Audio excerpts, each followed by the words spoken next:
Olena Syrinska, co-director, editor-in-chief of the Taraza website, and Leslie Remchishin, project's lawyer.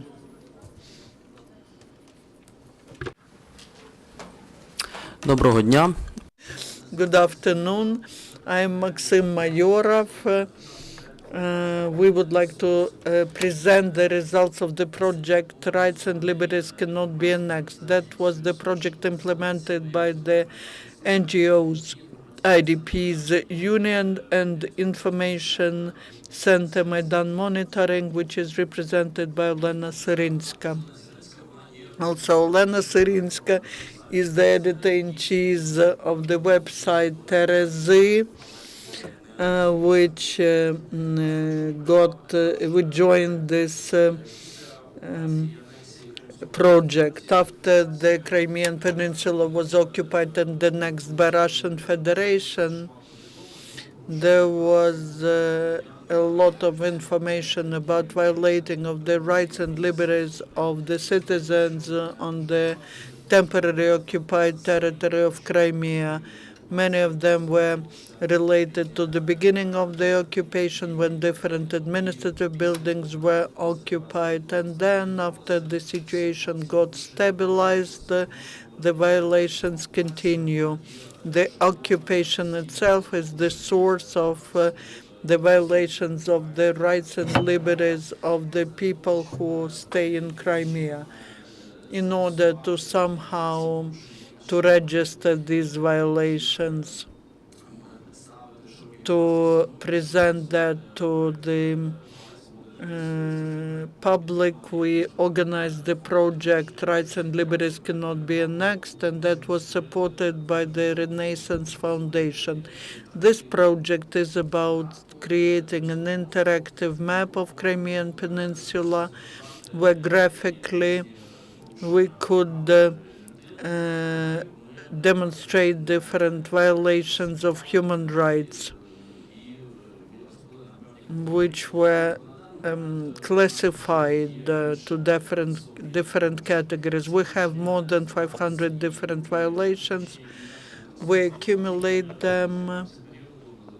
We started from the beginning of the occupation, started from February 2014. The project started working in autumn, but we are retrospectively collecting all the violations. Please demonstrate the map. Could you show the map?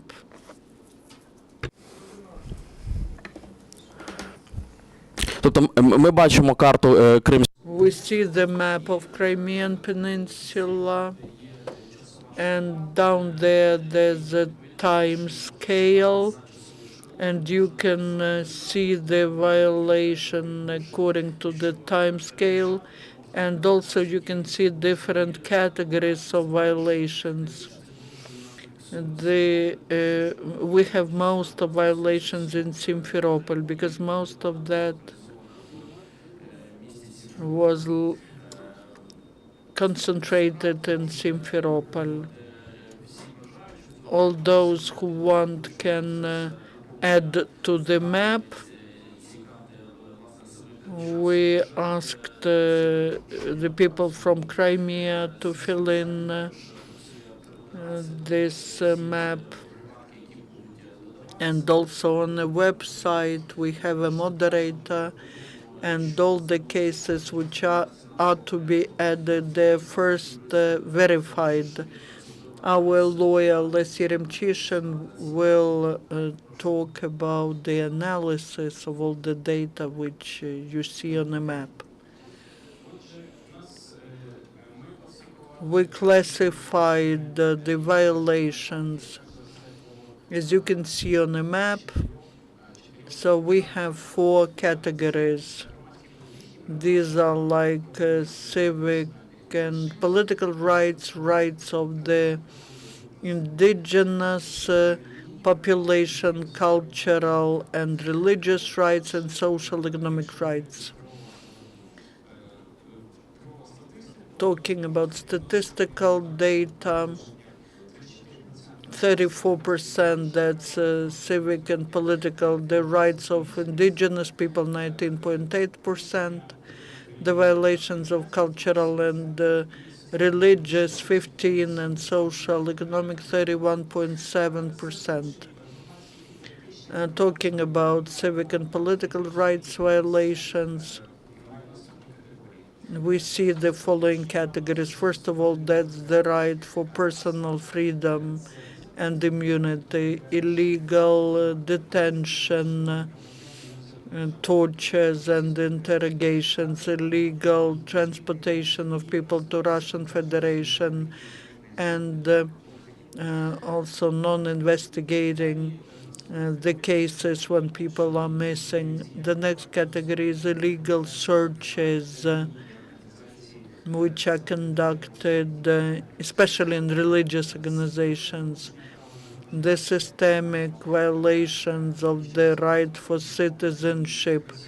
The automatically the Russian citizenship is is granted to everyone who did not get it officially, and there's another one.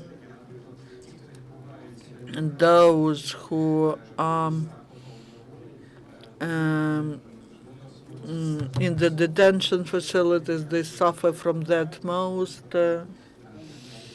because now they have to stay in detention facility according to the legislation of a different country. Then the violation of rights and freedoms, most of them are related to the meeting of Mustafa Dzhemilev at the border.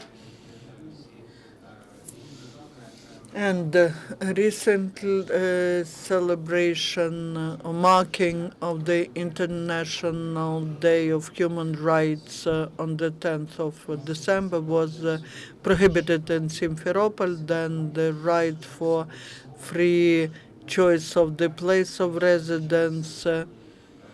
Also, the cases related to persecution of, first of all, Crimean Tatar mass media like ATR TV channel of that newspaper.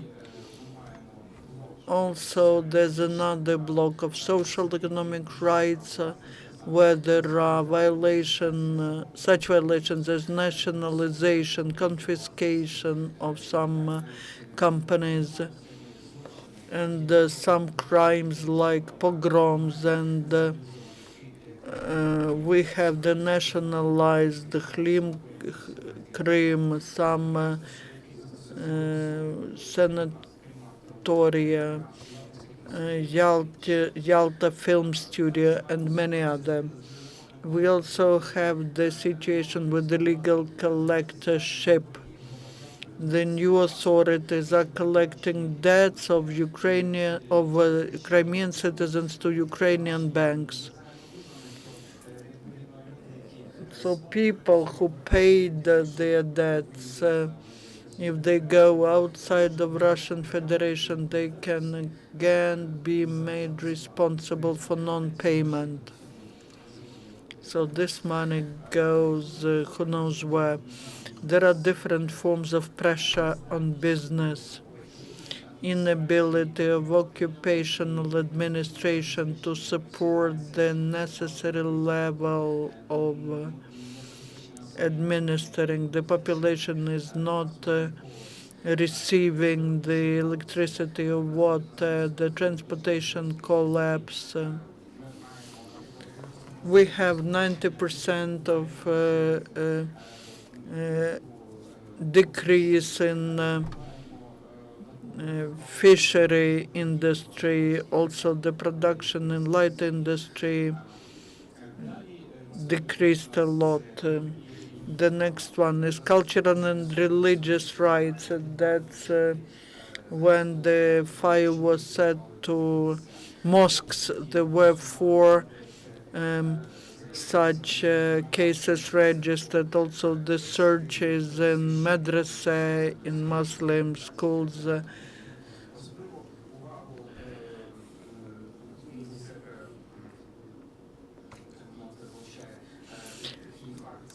Then confiscation and destroying of the books. That's another crime. During the searches, they confiscate certain books. There's a list of so-called extremist literature, and even educational institutions are searched. Then there are violations in this sphere of culture and sports. The authorities block teaching Crimean Tatar language in schools and also teaching the Crimean the history. They dismiss the teachers who teach such subjects. They destroy some monuments of culture and history. The Middle Ages cemetery of Crimean Tatars was ruined, for example. So we see that the most violations are registered in relation to indigenous peoples and national minorities, Ukrainian population and Crimean Tatar population. So these violations are a separate group, included into a separate group. There are such cases as the searching, confiscating certain things, arresting, the Majlis building. There are such things as requirement of Russia to prohibit the participation of Majlis and the World Conference on Indigenous People in September. So that is a very quick and very brief information which we will classify in more detail so that you can get this information. Thank you.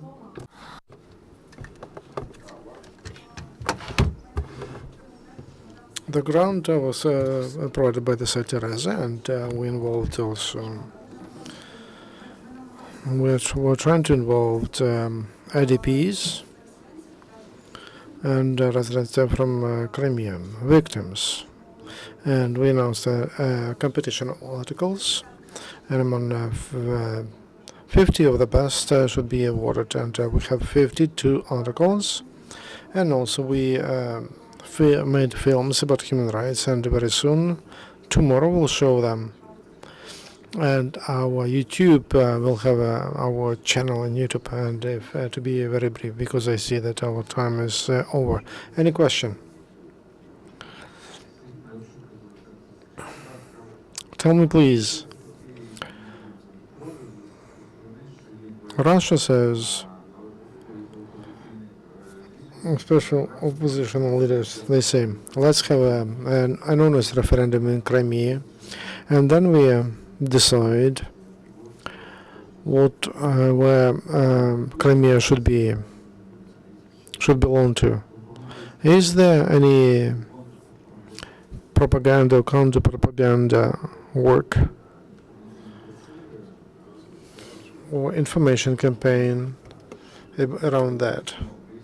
Because it will happen that all who are for Ukrainian Crimea would leave, or would have to leave, and the next referendum, when they hold it, it will be just purely Russian, pro-Russian referendum. Thank you for your question. The idea of a new referendum, it's quite marginal. Why? Because if we speak about an official Russian position, they say that the issue is done, there was a referendum, and the issue will not be brought to an agenda.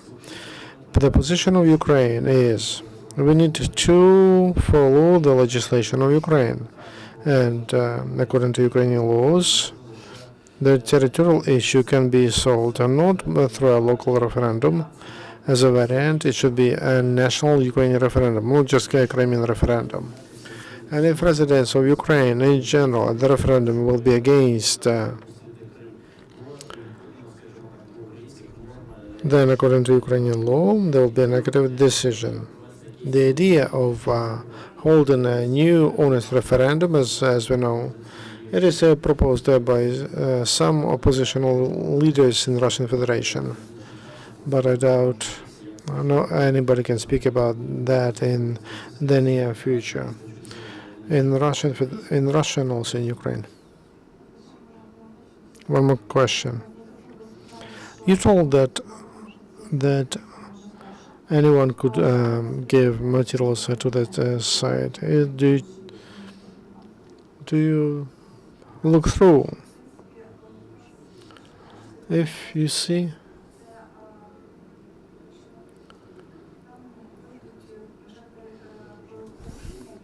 there could be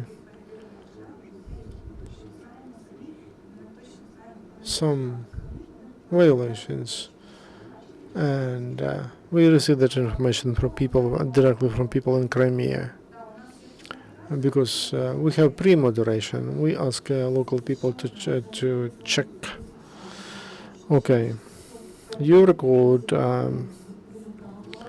violation, and do you send that information to the public prosecution? We have a memorandum. We send a memorandum with a representative of the president of president in Crimea, Lady Mrs. Popovich, and then we give it to the civil council, and that they give it to her, and she sends it to certain agencies. Thank you very much. Come and inform us about that work. Our next briefing will be in several minutes.